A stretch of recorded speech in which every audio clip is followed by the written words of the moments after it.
الرحمن الرحيم قال الله تبارك وتعالى في الكلام المجيد والفرقان الحميد ذلك الكتاب لا ريب فيه قال النبي صلى الله عليه وسلم خيركم من تعلم القرآن وعلمه صدق الله مولانا العظيم وصدق رسوله النبي الكريم ونحن على ذلك لمن الشاهدين والشاكرين والحمد لله رب العالمين الصلاة والسلام عليك يا رسول الله وعلى آلك وأصحابك يا حبيب الله الصلاة والسلام عليك يا رسول الله وعلى آلك وأصحابك يا حبيب الله الصلاة والسلام عليك يا رسول الله وعلى آلك وأصحابك يا حبيب الله.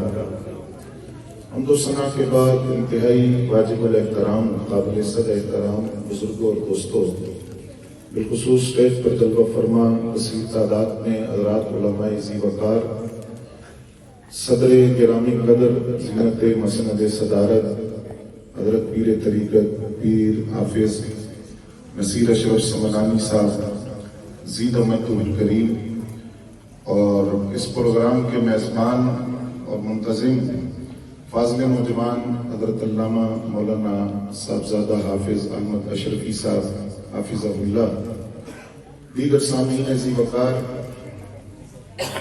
آج کا یہ پروگرام بہت سے عنوانات کے تحت منعقد ہے، جن میں سے ایک تو عرس ہے حضور شبیہ غوث الثقلین ابو احمد سید علی حسین کچھوچوی رحمت اللہ تعالی علیہ کا، جن کے تعارف کے لیے صرف اتنا ایک جملہ 100 باتوں کی ایک بات کہ جن کے ساتھ اعلیٰ حضرت فاضل بریلوی رحمت اللہ علیہ کی عقیدت اور محبت کا عالم یہ تھا کہ اعلیٰ حضرت فرماتے ہیں کہ میں مارغہ شریف حاضر ہوا اپنے مرشد کریم کی بارگاہ میں، تو حضرت شاہ آل رسول مارغہ رحمت اللہ علیہ نے مجھے حکم دیا کہ میرے پاس حضرت غوث اعظم کی ایک امانت ہے، دلی کے اندر حضرت خواجہ نظام الدین اولیاء کی مسجد کے محراب میں ایک بزرگ بیٹھے ہوئے ہیں، تو یہ حضرت غوث اعظم کی امانت آپ نے جا کر ان کے سپرد کرنی ہے، اور وہ خلافت تھی مارغہ شریف سے۔ تو حضرت اعلیٰ حضرت فاضل بریلوی رحمت اللہ علیہ فرماتے ہیں کہ میں دہلی پہنچا اور اپنے مرشد کریم کے بتائے ہوئے اس جگہ پر اس جامع مسجد کے محراب میں پہنچا تو وہ بزرگ وہاں بیٹھے تھے جن کو شبیہ غوث الثقلین کہا جاتا ہے، جن بزرگوں کے عرس کی محفل میں آج ہم حاضر ہیں۔ تو اعلیٰ حضرت فاضل بریلوی رحمت اللہ علیہ نے اپنے مرشد کریم کا پیغام بھی ان کو پہنچایا، اور عقیدت اور محبت کا عالم یہ تھا کہ بریلی شریف سے جب ٹرین گزرتی اور حضرت مجدد اشرفیت اس ٹرین میں موجود ہوتے تو آپ اٹھ کر کھڑے ہو جاتے کہ بریلی سے یہ ٹرین گزر رہی ہے، اور اعلیٰ حضرت فاضل بریلوی رحمت اللہ علیہ کو جب خبر ہوتی کہ آپ بریلی کے اسٹیشن پر رکے ہیں تو خود کھانا لے کر حضرت مجدد اشرفیت کی بارگاہ میں حاضر ہوتے۔ اب اور علماء کرام، اولیاء کرام، صوفیاء کرام کا خراج عقیدت بھی ہے، لیکن اعلیٰ حضرت کی بات اس لیے کر رہا ہوں کہ جس سے اعلیٰ حضرت عقیدت کریں اور محبت رکھیں اور احترام کریں، یہ کوئی معمولی بات نہیں ہے۔ تو آج ان بزرگوں کے عرس کے اندر اس عنوان سے یہ پروگرام منعقد ہے کہ یہاں سے بہت سے خوش نصیب اپنے سینوں میں قرآن مجید کو محفوظ کر کے اور بہت سے خوش نصیب علوم دینیہ کی تحصیل کی تکمیل کے بعد فضیلت کی دستار سر پر سجا کر فراغت کی سند حاصل کر رہے ہیں۔ بس اسی حوالے سے چند گزارشات عرض کرنی ہے۔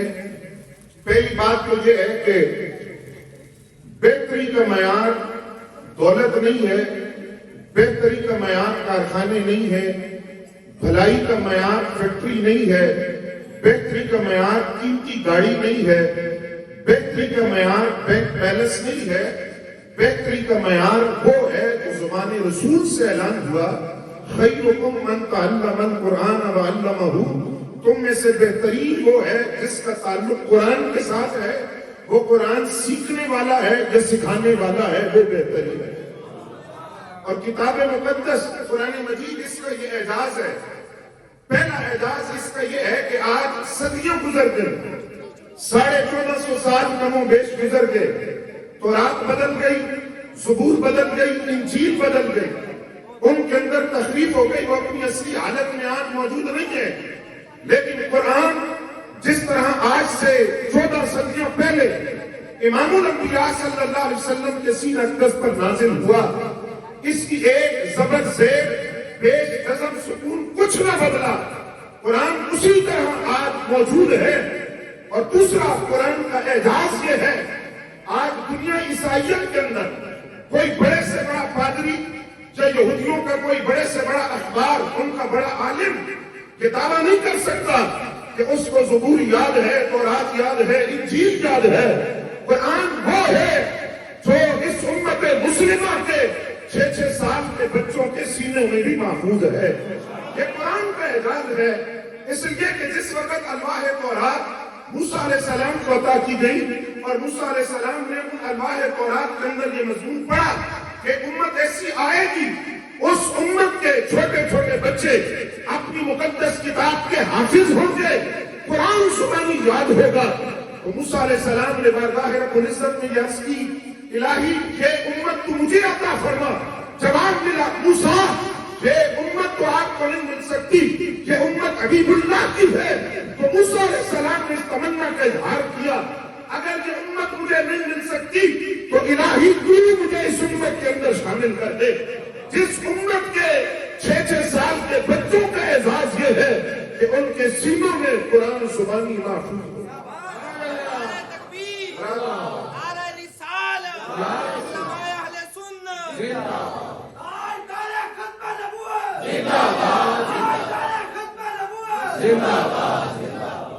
بارہ سو 58 کی تاریخ پڑھیے.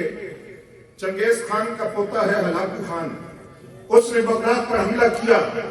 تاریخ کہتی ہے کہ کم و بیش 10 لاکھ لوگوں کا خون بہایا گیا. ظلم کی تاریخ رقم کی گئی اور ہر دور کے اندر ایسے لوگ اور ایسی فکر کے لوگ موجود تھے جنہوں نے مدارس کو جہالت کی فیکٹریاں کہا اور مدارس کو جو دین کا کلا ہے, اسلام کا کلا ہے, دین کے بارے میں, مدارس دینیوں کے بارے میں زبان درازی کی. اس وقت چنگیز خان کے پوتے ہلاکو خان نے اتنی بڑی تعداد کے اندر خون ریزی کرنے کے بعد اس نے اعلان کیا کہ بغداد کے جتنے کتب خانے ہیں, بغداد کی جتنی لائبریریاں ہیں, بغداد کے جتنے مدرسے ہیں, ان سے قرآن کے نسخوں پہ اکٹھا کرو اور ان کی لائبریریوں سے جو مسلمانوں کا ورثہ ہے, علمی ورثہ, کتابوں کو اکٹھا کرو. کیا کریں؟ کہا جلا دو, دریا برد کر دو, آگ لگا دو. اور اس نے بھی وہی بات کی تھی جو آج بعد نام نہاد لبرلزم کے دل دادا نام نہاد دانشور کرتے ہیں. اس نے کہا کہ دنیا کے اندر فتنے کی وجہ معاذ اللہ ثم معاذ اللہ قرآن ہے, یہ دینی کتابیں ہیں, مسلمانوں کا ورثہ ہے. تو ہلاکو خان کے کہنے پر بغداد کے مدارس سے, مساجد سے, بغداد کے کتب خانوں سے, بغداد کی لائبریریوں سے قرآن مجید کے نسخے اکٹھے کیے گئے, ان کو دریا برد کیا گیا, جلایا گیا. اس وقت 6 سال کا ایک بچہ دریا کے کنارے کھڑا تھا اور وہ مسکرا رہا تھا, اس کے چہرے پر مسکراہٹ تھی. تو ہلاکو خان نے اس سے پوچھا, تو کس بات پر ہنس رہا ہے؟ تیری مقدس کتاب ہے, جس دین کا تو ماننے والا ہے اس دین کی کتاب ہے, اس کو دریا برد کیا جا رہا ہے, جلایا جا رہا ہے, تو مسکرا رہا ہے. اس نے کہا میں قرآن کے جلائے جانے پر نہیں مسکرا رہا اور قرآن مجید کے دریا برد کیے جانے پر نہیں مسکرا رہا, میں مسکرا تیری سوچ پر رہا ہوں. تو نے یہ سمجھا کہ قرآن مجید کو دریا برد کر کے یا آگ لگا کر قرآن صفحہ ہستی سے مٹ جائے گا. کہا یہ تورات نہیں ہے, انجیل نہیں ہے, زبور نہیں ہے جو 2 گتوں کے درمیان ہو, یہ قرآن ہے جو اللہ نے اپنے نبی کے 6 سال کے علماء کے سینوں میں محفوظ کیا ہوا ہے. لبیک لبیک یا رسول اللہ, لبیک لبیک لبیک یا رسول اللہ, لبیک لبیک لبیک یا رسول اللہ, لبیک لبیک لبیک. قرآن کی حیبت یہ ہے, وقار یہ ہے, دبدبہ مرتبہ یہ ہے، قرآن کا روب یہ ہے، خود قرآن کہتا ہے کہ اگر اس قرآن کو پہاڑوں پر نازل کیا جاتا تو پہاڑ قرآن کی ہیبت سے، وقار سے، روب سے ریزہ ریزہ ہو جاتے۔ پہاڑوں پر قرآن اترتا تو پہاڑ ریزہ ریزہ ہو جاتے، تو کہاں اترا قرآن؟ خود جبریل امین جن کو اصلی شکل کے اندر دیکھا گیا، 600 پر ہیں جبریل امین کے، اور ایک پر کو کھولے تو مشرق و مغرب کو وہ پر ڈھانپ لے، اور 600 پروں میں سے ایک پر کی طاقت یہ ہے، سید الملائکہ مقیم سدرۃ المنتہا، ان کے ایک پر کی طاقت یہ ہے کہ پر کا کنارہ مار کر کائنات کے 14 طبق کو روئی بنا کر اڑا سکتے ہیں۔ وہ جبریل امین فرشتوں سمیت سجدے میں گر جاتے ہیں جس وقت قرآن کی ایک آیت اترتی ہے، اس کا روب اتنا ہے، وقار اتنا ہے، ہیبت اتنی ہے۔ ایک آیت سے پہلے فرشتوں کی کیفیت یہ ہے، بارگاہ رب العزت سے خاص اذن ملتا ہے، وہ قرآن کی آیت کو لے کر بارگاہ مصطفیٰ میں حاضر ہوتے ہیں۔ وہ قرآن جس کا روب یہ ہے، ایک آیت کی ہیبت اور وقار یہ ہے، فرشتے کانپ جائیں۔ اس قرآن کی ایک آیت نہیں، وہ پورا قرآن علم نشرح کے سینے پر اترا ہے، وہ امام الانبیاء کے سینے پر اترا ہے، علم نشرح کے سینے پر اترا ہے، اور اس قرآن کی تاثیر یہ ہے۔ ابو طفیل عمرو دوسی رضی اللہ تعالیٰ عنہ فرماتے، جب میں مکہ میں آیا تجارتی غرض سے تو مجھے لوگوں نے کہا بچ کے رہنا۔ کیوں؟ کہا یہاں ایک شخص ہے جس نے نبوت کا دعویٰ کیا ہے، اور وہ ایسا کلام پڑھتا ہے کہ جو سنتا ہے تو اسی کا ہو جاتا ہے۔ کلام نہیں سننا، بات نہیں سننی اس کی۔ حضرت ابو طفیل عمرو دوسی فرماتے ہیں، جب میں نے یہ بات سنی تو میں نے کپڑا لے کر کانوں میں ٹھونس لیا، اس نبی کا لفظ زبان سے نکلنے والا کوئی میرے کانوں میں نہ پڑ جائے، میں کوئی بات سننا لوں وہ مجھ پر اثر نہ کر لے۔ یہی ابو طفیل عمرو دوسی فرماتے ہیں، میں حرم مکہ میں پہنچا، امام الانبیاء اس وقت اکیلے کعبۃ اللہ کا طواف کر رہے ہیں، میں نے دیکھا تو ان کا حسن دیکھ کر میں سمجھ گیا کہ یہی ہیں جن کے بارے میں بتایا گیا ہے۔ تو کہتے میں قریب ہوا، قرآن مجید کی تلاوت میں نے سنی، اور پھر میں نے کانوں سے وہ کپڑا نکالا کہ سنوں تو صحیح کہتے کیا ہیں۔ جب قرآن کی تلاوت میں نے کچھ سن لی تو دل پر اتنا اثر کیا کہ میں نے اور کوئی بات نہیں کی، میں نے صرف ان سے اتنا کہا کہ آپ ہاتھ آگے کیجئے، میں آپ کی بیعت کرنا چاہتا ہوں۔ کہا وہ قرآن کانوں کے ذریعے میرے دل میں اترا، اور میں نے امام الانبیاء سے اس وقت وعدہ بھی کیا کہ یہ جو قرآن کی تاثیر ہے، میں نے کلمہ پڑھا ہے، میرا آپ سے وعدہ ہے یہ قرآن کا پیغام میں اپنے قبیلے تک پہنچاؤں گا۔ اور ایک وقت وہ آیا، حضرت ابو طفیل عمرو دوسی رضی اللہ تعالیٰ عنہ اپنے پورے قبیلے کو لے کر قدم مصطفیٰ میں حاضر ہوئے، اور پورے قبیلے کو کلمہ پڑھایا۔ قرآن کی تاثیر کا اثر، صاحب قرآن کے جمال کا اثر، یہ قرآن کی تاثیر ہے۔ اور تھوڑا سا ذرا اگر آگے بڑے ویسٹ کو دیکھیں، مغرب کو دیکھیں، جو مغرب آج گھومتا ہے اسلام کے خلاف، جہاں اور ان کے لسٹ موجود ہیں، مستشرق موجود ہیں، جن میں سے کچھ وہ ہیں جو اسلام کی مائت میں لکھتے ہیں، کچھ وہ ہیں جنہوں نے ضروریات اسلام پر انگلی اٹھائی، اعتراض کیے۔ تو وہ ویسٹ کی دنیا کا ایک بندہ ہے جس کو مارٹن لوتھر کہا جاتا ہے، یہ جرمنی کا ریفارمر ہے، اور ریفارمر اس کو کہتے ہیں، اس نے اپنے عیسائیوں سے کہا تھا کہ تمہاری عیسائیت کے اندر کئی باتیں ایسی ہیں جن کی اصلاح ہونے والی ہے، اور تمہاری عیسائیت کے اندر وہ باتیں ہیں جو حضرت عیسیٰ علیہ السلام کی تعلیمات نہیں ہیں۔ یہ اس وقت کی بات ہے۔ تو آج عیسائیت کا حال کیا ہے؟ عیسائیت کے اندر کس قدر آمیزش ہے، وہ تعلیمات نہیں ہے جو عیسیٰ علیہ السلام کی ہے۔ تو اس وقت مارٹن لوتھر نے پوری دنیا عیسائیت کو چیلنج کیا تھا کہ تمہاری عیسائیت کے اندر گندی گند ہے، غلاظت ہی غلاظت ہے، کہ وہ پیغام نہیں جو عیسیٰ علیہ السلام لے کر آئے تھے۔ جب ایک شخص نے دیکھا کہ یہ بندہ اصلاح کی بات کرتا ہے، اصلاحات کی طرف آتا ہے، تو اس کو قرآن جرمن زبان کے اندر ٹرانسلیٹ کیا ہوا تحفہ دیا کہ جب وقت ملے تو یہ قرآن پڑھنا، قرآن سے بھی تمہیں پیغام ملے گا۔ قرآن پڑھتے پڑھتے ایک وقت وہ آیا، اس نے پوری دنیا عیسائیت کو چیلنج کیا کہ تم اپنی عیسائیت کے اندر اگر اصلاحات چاہتے ہو تو اس کو قرآن سے بدل دو،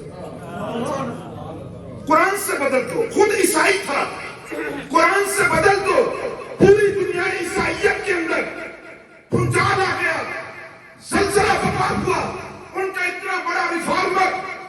اتنا بڑا سکالر یہ کہہ رہا ہے عیسائیت کی تعلیمات کو قرآن کے ترازو پر تولو. اگر تم عیسائیت کی اصل شکل دیکھنا چاہتے ہو تو قرآن سے اپنی تعلیمات کو بدل دو. جہاں تک کہا گیا پوری دنیا عیسائیت نے اکٹھا ہو کر کہا اس مارٹن لوتھر کو جو قرآن کی بات کرتا ہے اس کو آگ پر لٹکا کر لوہے کی گنجیوں سے اس کے جسم کا چمڑا ادھیڑو. اس نے کلمہ پڑھ کے کہا تھا میرے جسم کا چمڑا ادھیڑ دو. دل کا کیا کرو گے جس میں قرآن زندہ ہے زندہ رہے گا.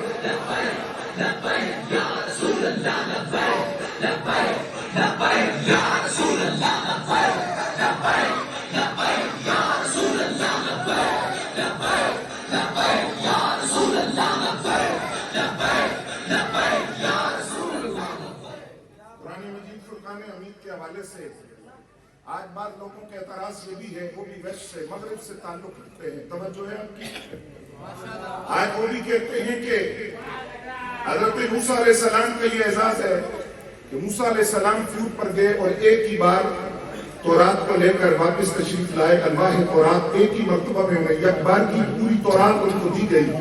جبکہ قرآن مجید تھوڑا تھوڑا نجمن ٹھہر ٹھہر کر 23 سال کے عرصے میں نازل ہوا. تو کمال تو موسیٰ علیہ السلام کا ہے جو یک بار کی تورات کو لے کر آگے واپس. تو موسیٰ علیہ السلام کا کمال ہے اور نبی علیہ السلام 23 سال کے عرصے میں قرآن ملا. اس کی وجہ کیا ہے؟ اصل میں اگر کاشف کی پٹی اتار کر پڑا ہوتا تو پتہ چلتا 23 سال کے عرصے میں قرآن کا نازل ہونا بھی عظمت مصطفیٰ ہے. پہلی بات جب ساری کتاب اکٹھی موسیٰ علیہ السلام کو دی گئی تو آپ توجہ سے ذرا اس بات کو سنیے گا. جب پوری کتاب اکٹھی دی گئی تو اکٹھی کتاب کا مطلب یہ تھا اللہ نے بنی اسرائیل کے لیے سارے احکام کو اکٹھا نازل کر دیا اور ایک ہی وقت میں ان سے کہا اس حکم پر بھی عمل کرو, اس پر بھی, اس پر بھی, اس پر بھی, سارے احکام پر اکٹھا عمل کرو. نتیجہ یہ ہوا بنی اسرائیل ان احکام پر یک بار کی عمل نہ کر چکے, اللہ کے عذاب کا شکار ہوئے. فرمایا یہ امت مصطفیٰ کو نسبت مصطفیٰ کا صدقہ ایک ہی بار قرآن نہیں دیا, ٹھہر ٹھہر کر رب حکم دیتا رہا. اب نماز پڑھو, اب روزے کا حکم, اب حج کا حکم, اب زکات کا حکم, ٹھہر ٹھہر کر حکم دیا. فرمایا ٹھہر ٹھہر کے عمل کرتے جائیں, نسبت مصطفیٰ کا صدقہ جنت میں داخل ہوتے جائیں. نعرہ تکبیر, نعرہ رسالت, نعرہ حیدری, علماء اہل سنت. اگر سارے احکام اکٹھے آ جاتے تو عمل ناممکن ہوتا. اور دوسری وجہ فرمایا قرآن مجید کی ٹھہر ٹھہر کر نجمن 23 سال کے عرصے میں ٹھہر ٹھہر کر قرآن کا اترنا یہ عظمت رسول صلی اللہ علیہ وسلم کی اس حوالے سے بھی دلیل ہے کہ موسیٰ علیہ السلام کو خود رب نے طور پہ بلایا. کہاں؟ سارے بولے آپ علماء کو جانتے ہیں. کہاں؟ طور پہ بلا کر ایک ہی مرتبہ تورات عطا کر دی. لیکن مقام مصطفیٰ یہ ہے فرمایا ابھی آپ نے قرآن لینے کے لیے خود نہیں جانا, آپ نے نہیں آنا. آپ مکے میں ہوں گے تو قرآن مکے میں اترے گا, بدر میں ہوں گے تو بدر میں اترے گا, احد میں ہوں گے تو احد میں اترے گا, حنین میں ہوں گے تو حنین میں اترے گا, مدینے میں ہوں گے تو مدینے میں اترے گا, مکہ میں ہوں گے تو مکہ کے بازاروں میں اترے گا, مدینہ میں ہوں گے تو مدینہ کے کوثاروں میں اترے گا, خلوت میں ہوں گے تو خلوت میں اترے گا, جلوت میں ہوں گے تو جلوت میں اترے گا. فرمایا حبیب آپ کا اعزاز یہ ہے بستر عائشہ پر ہوں گے تو قرآن کا عربی نازل ہوگا. یا رسول اللہ لبیک لبیک لبیک یا رسول اللہ لبیک لبیک لبیک یا رسول اللہ لبیک لبیک لبیک یا رسول اللہ لبیک. یہ قرآن مجید کا اعزاز ہے حضرات. آج سائنس ترقی کر کے جہاں پہنچتی ہے قرآن پہلے وہاں موجود ہوتا ہے, قرآن کی تعلیمات پہلے وہاں موجود ہوتی ہے. سائنس جہاں پہنچتی ہے وہاں اسلام کی تعلیمات پہلے موجود ہوتی ہے. کچھ عرصہ قبل سعودیہ کے شہر ریاض کے اندر ایک بین الاقوامی کانفرنس ہوئی جس کا موضوع تھا انسانی اعضاء کی پیمندگاری, کہ کیا ایک انسان کا عضو اس کے مرنے کے بعد کسی دوسرے انسان کو لگایا جا سکتا ہے, پیمندگاری ہو سکتی ہے. یہ موضوع تھا.